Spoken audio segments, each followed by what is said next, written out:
The tears in Abigail Bradley's eyes blurred the horizon as the wagon pulled away from her, leaving her stranded on the remote Kansas prairie with nothing but the clothes on her back and a letter crumpled in her trembling hand.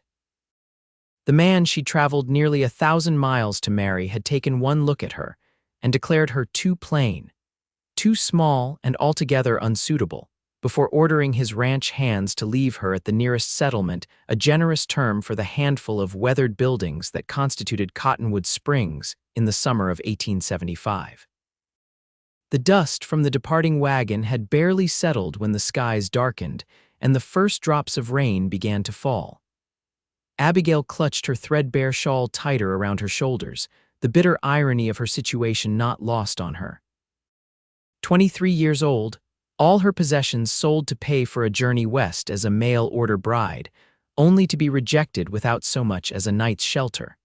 The rain came harder now, soaking through her traveling dress and plastering her auburn hair to her face. She stumbled toward the nearest building, a weathered structure with a crooked sign that read General Store. The door was locked tight despite the early evening hour. She tried the saloon next, but hesitated at the raucous sounds from within. A respectable woman alone would find no sanctuary there.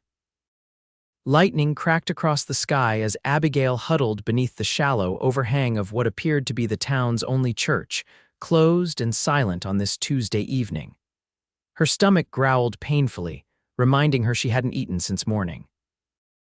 The letter from Harold Blackwell, the man who had promised her a home and future, was now a soggy pulp in her hand.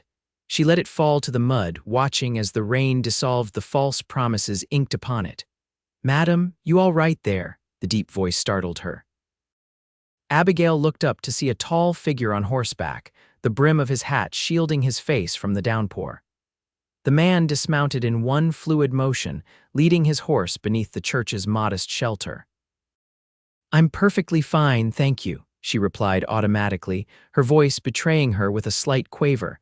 The stranger stepped closer, and Abigail could see him properly now. He was tall and broad-shouldered, with sun-bronzed skin and eyes the color of a summer storm. His clothes were trail-worn but clean denim pants, a faded blue shirt, and a leather vest. A gun belt hung at his hip, but there was nothing threatening in his posture. "Begging your pardon, madam, but you don't look fine," he said, removing his hat and revealing a shock of dark brown hair. "You're soaked through and shivering something fierce." "I'm waiting for someone," she lied, her pride still intact despite everything else she'd lost. Lightning flashed again, illuminating the skepticism on the stranger's face. "In an empty town during a cloudburst, must be an important meeting." Abigail straightened her spine, summoning what little dignity she had left. "I don't see how that's any concern of yours, sir." The man's eyes softened. Owen Campbell's my name." He gestured toward the empty street.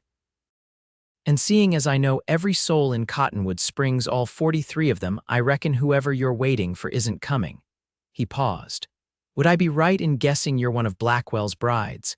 Her composure crumbled at the direct question, tears mingling with raindrops on her cheeks. "How did you know you'd be the third this year?" Owen said gently. "Blackwell's got a habit of ordering brides and sending them away if they don't match the picture he's painted in his mind." "I sold everything I had," Abigail whispered, more to herself than to him. "My father's watch, my mother's silver, even my books." Owen Campbell shifted his weight, clearly uncomfortable with her distress but not willing to walk away.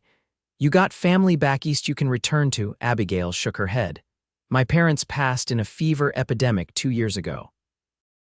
I was working as a seamstress in a shop that closed last month." The rain drummed harder on the roof above them. "I have nowhere to go." The cowboy was quiet for a long moment, then reached into his saddlebag and pulled out a cloth-wrapped bundle. "It ain't much, but I've got some bread and jerky here. You look like you could use something in your stomach." Her hunger overcame her pride, and Abigail accepted the offering with trembling hands. The bread was slightly squashed but fresh, and she tried not to devour it too quickly. "Thank you, Mr. Campbell," she said after swallowing a bite. "Your kindness is unexpected." "Owen," he corrected, "and it's just common decency. My ma would tan my hide if she knew I left a lady stranded in a rainstorm." He glanced at the darkening sky. Night's coming fast and this rain isn't letting up. I've got a place about 3 miles outside town. It's not much, but there's a roof that doesn't leak and a spare room where you could stay dry tonight." Alarm flashed across Abigail's face and Owen raised his hands. "I'm not proposing anything improper, Miss Bradley. Abigail Bradley, Miss Bradley. I'm offering shelter, nothing more. You can leave at first light if you want. Take the morning stage when it comes through." "And go where?" she asked, unable to keep the bitterness from her voice. Owen had no answer for that. Instead, he gestured to his horse. "Storm's getting worse. We should go before the creek floods the low road." Abigail hesitated, weighing her limited options. Stay here alone and exposed to the elements or accept help from this stranger. As if sensing her indecision, Owen spoke again. "I give you my word as a gentleman, Miss Bradley, you'll be safe." Something in his steady gaze convinced her. Abigail nodded, and Owen helped her onto his horse before mounting behind her. His arms came around her to hold the reins, a respectful distance between them despite the necessity of their closeness. They rode in silence through the worsening storm, Abigail's thoughts swirling like the wind whipping around them. By the time a small cabin came into view, she was chilled to the bone and barely able to stay upright in the saddle. Owen dismounted quickly and helped her down. "Let's get you inside before you catch your death." The cabin was simple but solid, with a main room containing a stone fireplace, a small wooden table with 2 chairs, and a modest kitchen area. 2 doors led off the main room, one to what Abigail presumed was Owen's bedroom, the other likely the spare room he'd mentioned. "I'll get a fire going," Owen said, moving to the hearth. "There are some old clothes of my sister's in the chest in the spare room. They might be big on you, but they're dry." "Your sister lives here too?" Abigail asked, hope brightening her voice at the thought of another woman's presence. Owen's hands stilled momentarily as he arranged kindling. "No, Annabeth married a shopkeeper in Wichita 2 years back, left some things behind she didn't need." Abigail disappeared into the small room, finding it neat and sparsely furnished with a narrow bed, a chest, and a washstand. In the chest, as Owen had said, were several simple dresses and undergarments. She changed quickly, hanging her wet clothes on the back of the lone chair in the room. When she emerged, Owen had a fire crackling and was brewing coffee on the small cast iron stove. He glanced up, then quickly averted his eyes when he saw her in his sister's blue calico dress, which hung loosely on her smaller frame. "Coffee'll be ready soon. I've got some stew I can heat up too if you're still hungry." "That would be wonderful, thank you." Abigail moved to the fire, holding her hands out to the warmth. "You're very kind to a stranger, Mr. Campbell." "Owen," he reminded her, "and like I said, it's just common decency." He busied himself with preparing the meal, seemingly more comfortable with action than conversation. "You can take the spare room tonight. I've got fresh linens in there. I'll sleep out here by the fire." "I couldn't possibly put you out of your bed," Abigail protested. "It's no trouble. I've slept rougher on the trail." Owen handed her a steaming cup of coffee. "Sugar's there if you want it," he added, nodding to a small pottery jar on the table. They ate the simple meal in relative silence, the storm raging outside making conversation difficult anyway. Abigail observed her host surreptitiously. He was younger than she'd first thought, perhaps 28 or 29, with a quiet confidence that spoke of a man comfortable in his own skin. His hands were calloused from work, but gentle in their movements. There was no wedding ring on his finger. "How long have you lived in Cottonwood Springs?" she asked finally, breaking the silence. "About 5 years now. Came west after the war, worked cattle drives for a spell, then saved enough to buy this place." Owen's gaze remained on his plate. "It's not much, but it's mine. Got about 30 head of cattle and some decent grazing land." "It seems very peaceful," Abigail offered, not knowing what else to say. Owen's mouth quirked in a half-smile. "Peaceful's one word for it, lonely's another." He seemed startled by his own candor and quickly stood to clear their plates. "You must be tired after your ordeal. Feel free to turn in whenever you like." Abigail recognized the dismissal and rose from her chair. "Thank you again for your hospitality, Mr. Owen. I truly don't know what I would have done otherwise." He nodded, his back to her as he washed the dishes in a basin. "Sleep well, Miss Bradley."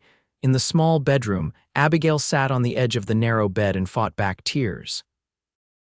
The events of the day washed over her, the long journey's hopeful end turning to humiliation and abandonment, and now finding herself dependent on the kindness of a stranger.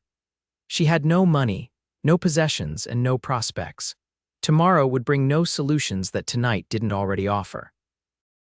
As she slipped beneath the clean but worn quilt, Abigail heard Owen moving quietly in the main room, banking the fire for the night. The wind howled outside, but within these walls, she felt an unexpected sense of security. It was this thought that finally allowed her to drift into an exhausted sleep. The morning dawned clear and bright, the storm having spent its fury overnight. Abigail woke to the smell of coffee and bacon and the sound of movement in the main room. She dressed quickly in her own clothes, now dry if somewhat wrinkled, and stepped out to find Owen at the stove. "Morning," he said, glancing over his shoulder. "Hope you slept all right. Better than I expected to," Abigail admitted, smoothing her hair self-consciously. "Is there something I can help with?" Owen shook his head. "Almost done here. Coffee's ready if you want some." They ate breakfast together, the daylight making their situation seem both more real and more awkward. When the meal was finished, Owen cleared his throat. "I need to check on some cattle down by the creek. The storm might have scattered them." He hesitated. "The stage comes through town around noon if you're wanting to take it." Abigail stared into her coffee cup. "I have no money for a ticket." "I could lend you some," Owen offered, though his voice suggested his own funds might be limited. "That's very generous, but where would I go? I know no one in these parts, have no references for employment." Abigail squared her shoulders. "I can work, Mr. Campbell. I'm a good seamstress. I can cook and clean, if you know of anyone needing help." Owen ran a hand through his hair, looking uncomfortable. "Folks around here manage for themselves mostly. There's not much call for hired help." He paused. You could stay here a few days. "Until you figure something out. I could use some help with the mending, truth be told." Relief flooded through her. "I wouldn't want to impose." "It's not an imposition if you're working," Owen said practically. "And I reckon having decent meals for a change would be payment enough for a roof over your head." "Then I accept your offer and thank you," Abigail said formally, trying to mask the depth of her gratitude. Owen nodded, seemingly relieved to have the matter settled. "I'll be back midday." "Make yourself at home." After he left, Abigail took stock of her temporary sanctuary. The cabin was clean but showed the neglect of a man living alone, buttons missing from shirts hanging on pegs, a tear in the curtain by the window, patches needed on work clothes folded in a basket. She set to work immediately, finding needle and thread in a small wooden box on a shelf. By the time Owen returned, she had mended a stack of clothes, swept the floors, and prepared a simple meal from the provisions in his pantry. He stopped in the doorway, clearly surprised by the transformation. "You've been busy," he said, removing his hat and hanging it on a peg. "I wanted to earn my keep," Abigail replied. "I hope you don't mind that I went through your things to find what needed mending." "Not at all." Owen washed his hands in the basin by the door before sitting at the table. "This is the tidiest the place has been since Annabeth left." They fell into a routine over the next few days. Owen would leave early to tend his cattle and land while Abigail kept house. In the evenings, they would share simple meals and cautious conversation. Owen spoke little of himself, but Abigail learned he had fought for the Union in the war, had come west afterward seeking a fresh start, and had worked hard to establish his small ranch. She, in turn, told him about her life in Pennsylvania, her parents' deaths, and her decision to become a mail-order bride out of necessity rather than romantic notions. On the fourth day, Owen returned mid-morning, his expression serious. "Miss Bradley," he began, removing his hat and turning it in his hands. "I've been thinking about your situation." Abigail's heart sank. He was going to ask her to leave, as she'd feared he eventually would. "I spoke with Reverend Thomas in town yesterday," Owen continued. "He says there's a widow in Ellsworth looking for a companion. It's about 50 miles east of here. The stage fare would be $4. "I see," Abigail said, trying to hide her disappointment. "That's very thoughtful of you to inquire on my behalf." Owen shifted his weight from one foot to the other. "There's another option." He took a deep breath. "You could stay here, as my wife." Abigail stared at him, certain she had misheard. "I beg your pardon, it wouldn't be a real marriage," Owen added hastily. "Not at first. It would be an arrangement. You need a home, and I need. Well, this place needs a woman's touch. You'd have your own room, just like now. I'd provide for you, and you'd keep house. We could tell folks we corresponded before you came out here to avoid any gossip." "You're proposing a marriage of convenience," Abigail said slowly, trying to process his offer. Owen nodded. "Yes, madam. I know it's not what you came west looking for, but it might solve both our problems." He hastened to add, "I'd treat you with respect, Miss Bradley. I'm not the sort of man to force his attentions where they're not wanted." Abigail's mind raced. The prospect of being a companion to an unknown widow in Ellsworth held little appeal, but marriage to a man she barely knew. Yet in the short time she'd been here, Owen Campbell had shown himself to be kind, hardworking, and honorable, and she had nowhere else to go. "May I have some time to consider your offer?" she asked, her voice steadier than she felt. "Of course," Owen replied. "Take all the time you need. I'll be out mending the north fence if you want to find me." He placed his hat back on his head and left, his shoulders stiff with tension. Abigail sank into a chair, overwhelmed. She had come west expecting to marry Harold Blackwell, a man she knew only through letters. How was this so different? Owen was offering her his name, his protection, his home with no expectations beyond what she was already doing. It was more than generous. It was a lifeline. By sunset, Abigail had made her decision. When Owen returned, dusty and tired from his day's work, she had dinner waiting and had set his freshly mended Sunday shirt out on his bed. "I've thought about your proposal," she said as they sat at the table. Owen put down his fork, his expression carefully neutral. "And I accept on one condition." Abigail met his gaze steadily. "If either of us wishes to dissolve the arrangement after 1 year, we may do so with no ill feelings." Relief visibly washed over Owen's face. "That seems fair," he hesitated. "There's something else you should know. The ranch isn't doing as well as I'd like. I'm not a poor man, but neither am I wealthy. Life here won't be easy." "I'm not afraid of hard work," Abigail assured him, "and I've never sought luxury." Owen nodded, a small smile playing at the corners of his mouth. "Then I reckon we have an agreement, Miss Bradley. I believe you should call me Abigail now," she said, returning his smile tentatively. "Abigail," he repeated, as if testing the feel of her name on his tongue. "We can ride into town tomorrow and speak to the Reverend if that suits you." And so, 5 days after being abandoned in Cottonwood Springs, Abigail Bradley became Abigail Campbell in a brief ceremony at the small white church in town. She wore the best of Annabeth's left-behind dresses, and Owen wore his Sunday shirt. Reverend Thomas and his wife served as witnesses. There were no rings exchanged, no promises of love, only vows of respect and fidelity that both parties intended to honor. The townspeople accepted the story that Abigail and Owen had corresponded for months before her arrival, though a few raised eyebrows suggested not everyone was convinced. Mrs. Thomas, the Reverend's wife, gifted them with a handmade quilt as a wedding present, and the owner of the general store offered a small discount on their purchases that day as his contribution to their union. Life settled into a new routine at the Campbell Ranch. Abigail continued to keep house, but now she also began to take a more active role in the running of the small cattle operation. She learned to manage the household accounts, proving herself adept with figures. She planted a vegetable garden behind the cabin and began to put up preserves for the coming winter. Owen remained respectful of their arrangement, continuing to sleep in the main room while Abigail occupied the spare bedroom. Their conversations grew less stilted as the weeks passed, a cautious friendship developing between them. 2 months into their marriage of convenience, disaster struck. A summer drought had left the land parched, and a lightning strike ignited the dry grass near the western boundary of Owen's property. The fire spread quickly, threatening both the cattle and the cabin itself. Abigail was baking bread when she smelled the smoke. Stepping outside, she saw the dark plume rising in the distance and heard Owen shouting as he rode toward the cabin at a gallop. "Fire," he called as soon as he was within earshot. "It's moving fast with the wind. We need to get the cattle to the creek bed." Without hesitation, Abigail grabbed the bucket by the door. "What can I do? Can you ride?" Owen asked, already dismounting. "Yes, though it's been some time." "Take Penny," he said, referring to the older mare he kept for light work. "Help me drive the herd east toward the water.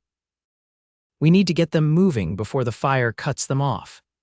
Abigail hitched up her skirts and mounted the gentle mare while Owen gave her brief instructions. Together, they rode hard toward the scattered cattle, working to turn the frightened animals away from the advancing flames and toward the safety of the creek. The smoke grew thicker, making breathing difficult and visibility poor. Abigail's eyes stung and her throat burned, but she kept pushing forward, following Owen's lead in directing the panicked livestock. A spark caught the dry grass near her, flaring up suddenly. Penny reared in fear, throwing Abigail to the ground. The mare bolted, leaving Abigail dazed and alone as the fire crept closer. "Owen," she screamed, scrambling to her feet. The smoke was too thick to see more than a few yards ahead. Heat pressed against her back as she stumbled forward, disoriented and increasingly desperate. Strong arms suddenly grabbed her from behind. "I've got you," Owen's voice rasped in her ear as he pulled her onto his horse. "Hold on tight." They galloped through the smoke, Owen's body shielding hers as they rode for the creek. When they reached the water, they found most of the cattle had made it to safety. Owen helped Abigail dismount, his hands lingering on her waist as he checked her for injuries. "Are you hurt?" he demanded, his face blackened with soot, his eyes intense with concern. "Just frightened," Abigail assured him, suddenly aware of how close they were standing. "Thank you for finding me." Owen's gaze held hers for a long moment before he stepped back. "We're not out of danger yet. The fire's still coming. We need to get back to the cabin and prepare to defend it." They worked side by side through the afternoon and into the evening, wetting down the roof and clearing brush from around the cabin. Other ranchers from nearby properties arrived to help fight the fire, digging fire breaks and beating back flames with wet blankets. By midnight, the immediate danger had passed, though isolated pockets still smoldered across the western pasture. Exhausted and smoke-stained, Owen and Abigail finally returned to their cabin. In silent agreement, they both collapsed onto chairs at the table, too tired even to wash the grime from their faces. "We lost the west pasture and part of the south," Owen said hoarsely, "but the herd is safe and so is the cabin." He looked at Abigail, his expression softening. "You were brave today. Not many women would have ridden out to face a prairie fire." "Not many women would have had the choice," Abigail pointed out. "This is my home too now. I couldn't just stand by and watch it burn." Something shifted in Owen's gaze at her words. "Yes," he said quietly. "It is your home." That night marked a turning point in their relationship. The shared danger had forged a bond between them that went deeper than their practical arrangement. Abigail found herself noticing things about Owen she hadn't allowed herself to acknowledge before, the way the corners of his eyes crinkled when he smiled, the gentle strength in his hands, the deep timbre of his voice when he spoke her name. For his part, Owen began to find reasons to be near the cabin during the day, bringing her wildflowers he claimed were just growing by the creek anyway, or asking her opinion on ranch matters that previously he would have decided alone. In the evenings, they would sit together by the fire, sometimes reading from one of the few books they possessed, sometimes just talking about their days. The first heavy frost came in late October, bringing with it preparations for the coming winter. Owen spent days cutting and stockpiling firewood, while Abigail preserved the last of the garden's offerings and traded with neighbors for provisions they couldn't produce themselves. One evening, as the first snow began to fall, Owen came in from the barn to find Abigail by the fire, mending one of his shirts. The domesticity of the scene stopped him in his tracks. "Something wrong?" Abigail asked, noticing his hesitation. "No," Owen said, removing his coat and hanging it by the door. "Just thinking how different the place looks with you here. Feels like a home now, not just a cabin." Abigail smiled, pleased by the compliment. "It feels like home to me too." Owen sat in the chair opposite hers, watching as she finished securing a button. "The Thomases have invited us to Thanksgiving dinner," he said after a moment. "Seems the Reverend's wife has taken a shine to you." Mrs. Thomas has been very kind, Abigail acknowledged. She's been teaching me to quilt. I've noticed. Owen nodded toward the half-finished quilt folded on a nearby shelf. Your stitches are neater than hers, though. Abigail looked up in surprise. You've been paying attention to my quilting? A faint flush colored Owen's cheeks. I notice everything about you, Abigail. The admission hung in the air between them, more revealing than either had intended. Abigail felt heat rise to her own face, her heart quickening at the intensity in his gaze. Owen, a sharp knock at the door interrupted whatever she had been about to say. Owen rose to answer it, his expression a mixture of frustration and relief at the interruption. Their visitor was Jeffrey Palmer, a neighboring rancher whose property bordered Owen's to the east. He stomped snow from his boots as he entered, nodding a greeting to Abigail. Sorry to disturb you folks so late, Palmer said, accepting the coffee Abigail hastily offered. But I thought you should know, Campbell, there's word that Harold Blackwell's been asking about your wife in town. Owen's posture stiffened. What kind of questions? Seems he's telling folks she was promised to him before she married you, claims there was an arrangement. Palmer glanced uncomfortably at Abigail. I figured you'd want to know what's being said. There was no arrangement, Abigail said, her voice steady despite the cold dread seeping through her. Mr. Blackwell paid my passage west as a potential bride, then rejected me the moment I arrived. He left me stranded in town during a storm. Palmer nodded. That matches what Mrs. Thomas told him when he came asking at the parsonage, but Blackwell's not taking no for an answer. Says he's got legal papers proving you were bound to him. That's a lie, Abigail said firmly. I signed nothing. Our correspondence mentioned a possible marriage if we suited, nothing more. Owen's jaw tightened. Blackwell's a land-hungry snake, always has been. He's probably sore because Abigail ended up on the property that connects his ranch to the river. Palmer sipped his coffee. That would be my guess too, just watch yourselves. Blackwell doesn't like losing and he's got money for lawyers. After Palmer left, a heavy silence fell between Owen and Abigail. Finally, Owen spoke, his voice carefully controlled. If Blackwell tries to cause trouble, we can prove we're legally married. The Reverend has the documentation. Yes, Abigail agreed, twisting her hands in her apron. But people will talk. They'll question why I married you so quickly after arriving. Let them talk, Owen said dismissively. We know the truth. Do we? Abigail asked softly. I sometimes wonder if I know myself anymore. Owen crossed the room to stand before her, gently taking her hands in his. What do you mean? When I came west, I was desperate enough to marry a stranger for security, Abigail admitted.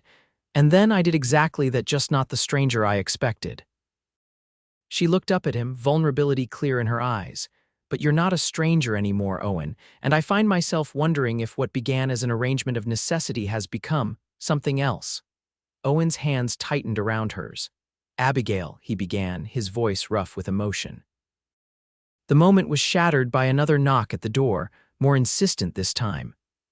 Owen released her hands with obvious reluctance and went to answer it. Harold Blackwell stood on their threshold, flanked by two men Abigail didn't recognize. He was a tall man with cold eyes and an expensive coat, exactly as he had appeared on that fateful day months ago. I understand you're harboring my property, Campbell, Blackwell said without preamble, his gaze sliding past Owen to fix on Abigail. Owen's hand moved instinctively to the gun at his hip. My wife isn't anyone's property, Blackwell. State your business and then get off my land. Your wife was contracted to me, Blackwell replied smoothly.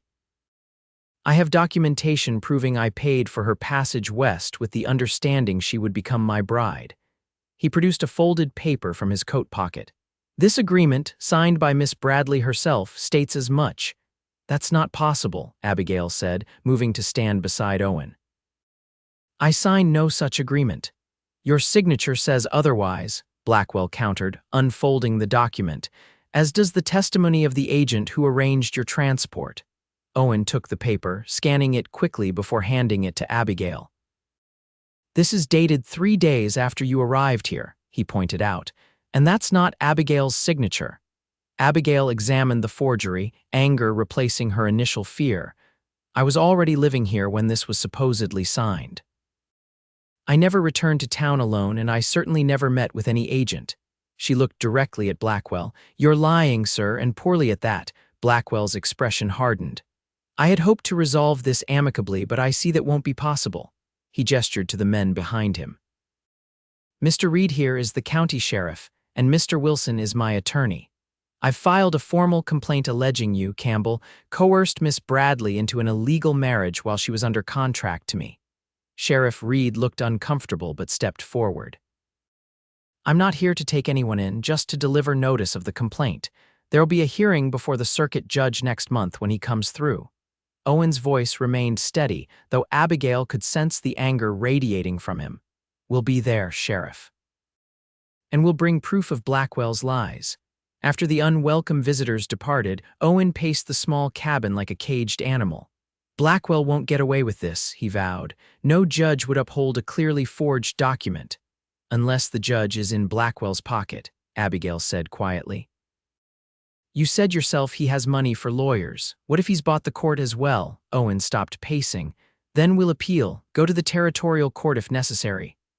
With what money, Owen? Abigail asked practically. We both know the ranch is just barely getting by. The truth of her words hung heavily between them. Owen ran a hand through his hair in frustration. There has to be a way to prove that document is a forgery. Abigail thought for a moment. The date. If we can prove I was here, not in town, on the day that document was supposedly signed. Reverend Thomas, Owen said suddenly. He came out to bring that quilt from his wife the day after our wedding. That's the same day this document is dated. Hope flared in Abigail's chest. And Mrs. Palmer visited 2 days later to bring a pie. She could testify I was here then as well. They spent the evening making a list of potential witnesses who could verify Abigail's whereabouts during the critical period, then composing letters to send to the circuit judge before the hearing. As they worked side by side at the small table, their hands occasionally brushed, sending a current of awareness through Abigail each time. When they finally prepared to retire for the night, Owen hesitated by the door to his makeshift sleeping area in the main room. Abigail, he said, his voice low and serious. About what you said earlier before Blackwell arrived, I want you to know that for me, this stopped being just an arrangement a long time ago. Abigail's heart stuttered in her chest. For me as well, she admitted softly. Owen took a step toward her, then stopped himself. When this business with Blackwell is settled, maybe we could reconsider the terms of our agreement. I'd like that, Abigail replied, a gentle smile warming her face. Owen nodded, his own smile spreading slowly. Good night then, Mrs. Campbell? Good night, Mr. Campbell, she echoed, the formal address now carrying a wealth of unspoken meaning between them. The weeks leading up to the hearing were filled with tension and preparation. Letters arrived from the Reverend and several neighbors, all willing to testify to Abigail's continuous presence at the Campbell Ranch during the period in question. But Blackwell had resources they didn't, and rumors circulated that he had brought in an experienced attorney from Topeka to argue his case. The day before they were to travel to the county seat for the hearing, Owen returned from checking the cattle with an unexpected suggestion. I've been thinking, he said as he washed up for supper. Blackwell's claim rests on the idea that our marriage isn't real, that it was a convenience to thwart his prior claim. Abigail nodded slowly. That's what his formal complaint alleges, yes. So perhaps the strongest counter to that would be proof that our marriage is, in fact, very real. Owen met her gaze steadily, in every sense of the word. Understanding dawned in Abigail's eyes, a blush spreading across her cheeks. Owen, are you suggesting? I'm suggesting that perhaps it's time for my wife to share my bed, Owen said simply, if that's something she wants as well. The air between them grew charged with possibility. Abigail's pulse quickened as she considered his words. Their attraction to each other had been building for months, restrained only by the boundaries of their initial agreement. I do want that, she admitted, her voice barely above a whisper, but not because of Blackwell or the hearing, only because of us. Owen crossed the room in 2 strides, pulling her into his arms with a gentleness that belied his obvious desire. It's only ever been about us, he murmured before his lips found hers in a kiss that started tentatively but quickly deepened with months of repressed longing. That night, Abigail moved her few belongings into Owen's room, and their marriage was finally consummated in a tender, passionate union that left no doubt in either of their minds about the genuine nature of their feelings for each other. The next morning, they rode to the county seat together, a new confidence in their bearing as they faced the challenge ahead. The hearing was held in the town's small courthouse, with Judge Franklin Monroe presiding. Blackwell and his attorney sat on one side of the aisle, Owen and Abigail on the other. Blackwell's case was presented first, his attorney painting a picture of a calculating woman who had abandoned a prior agreement for a better offer, and a rancher who had taken advantage of a legal contract for his own benefit. When it was their turn, Owen stood and addressed the court directly, his voice clear and unwavering. "Your Honor, when Abigail Bradley arrived in Cottonwood Springs last May, she had been abandoned by Harold Blackwell, who had rejected her as unsuitable after one look. He left her in town during a storm, with no money and nowhere to go." Owen's gaze briefly met Blackwell's across the courtroom. "I offered her bread when she was hungry, shelter when she needed it, and eventually my name when I realized I couldn't imagine my life without her." He presented the letters from their witnesses, establishing Abigail's whereabouts on the days in question and demonstrating the impossibility of her having signed the document Blackwell produced. "Furthermore," Owen continued, "I'd like to call Reverend Thomas to testify about the nature of our marriage." The Reverend's testimony was brief but powerful, describing the genuine affection he had observed between the couple over the months since their wedding. Mrs. Thomas followed, adding her own observations about how Abigail had transformed not just the Campbell home but Owen himself. "I've known Owen Campbell for 5 years," Mrs. Thomas concluded, "and I have never seen him as happy or at peace as he has been since Abigail came into his life." "That's not an arrangement of convenience, Your Honor, that's love." Judge Monroe, a grizzled man with shrewd eyes, questioned both parties directly. When he asked Abigail why she had chosen to marry Owen so quickly after arriving in Kansas, her answer was simple and direct.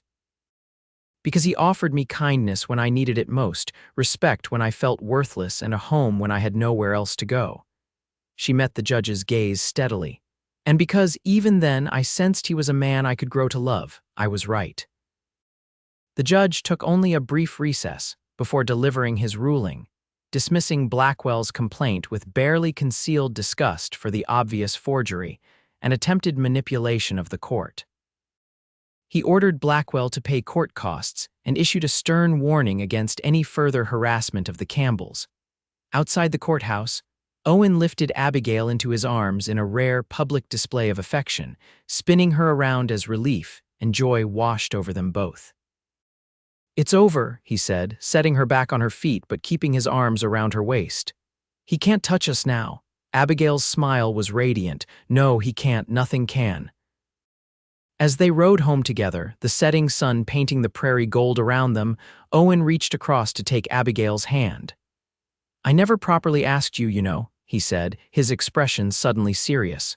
"It seems backward, but—" "Abigail Bradley Campbell, would you do me the honor of continuing to be my wife, not out of necessity or convenience, but because I love you more than I ever thought possible?" Tears of happiness welled in Abigail's eyes. "Yes, Owen Campbell, because I love you too." The winter that followed was the happiest of Abigail's life. The small cabin became truly their home as they settled into life as a genuine married couple.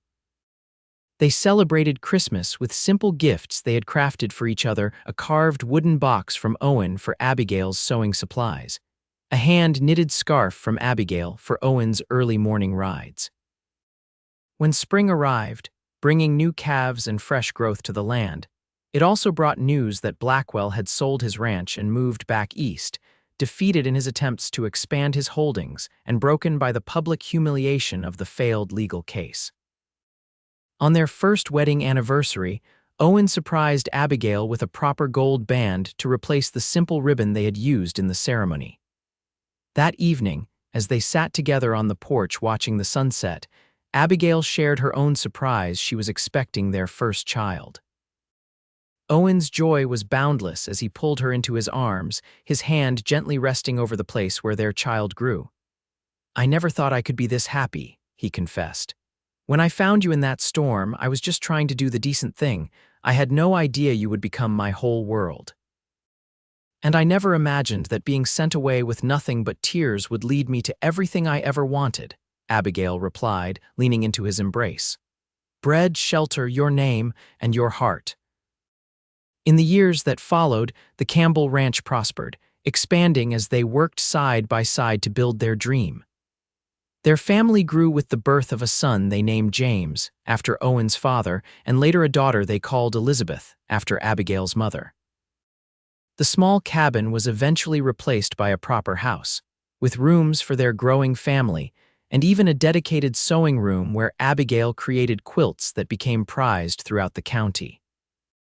On warm summer evenings, Owen would often sit on the porch with his children, telling them the story of how their mother had come west as a mail-order bride, only to find herself stranded and alone until a cowboy offered her bread, shelter, and his name.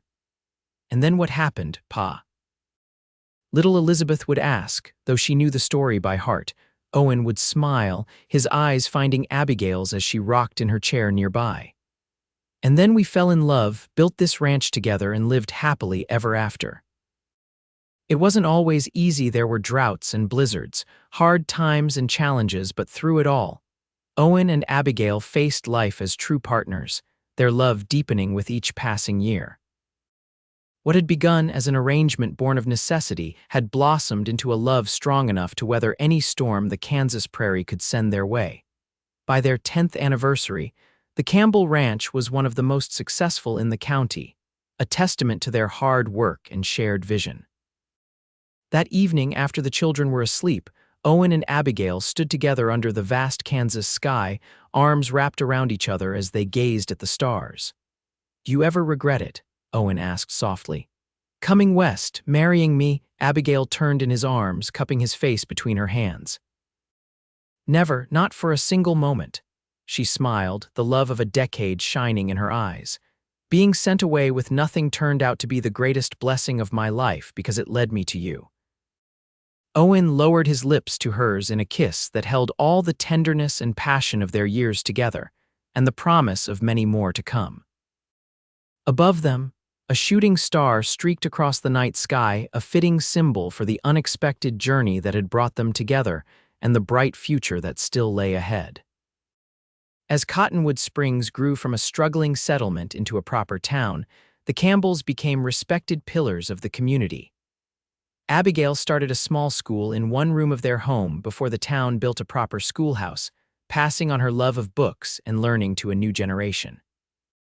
Owen served on the town council, helping guide the community's growth with the same steady hand he'd used to build his ranch.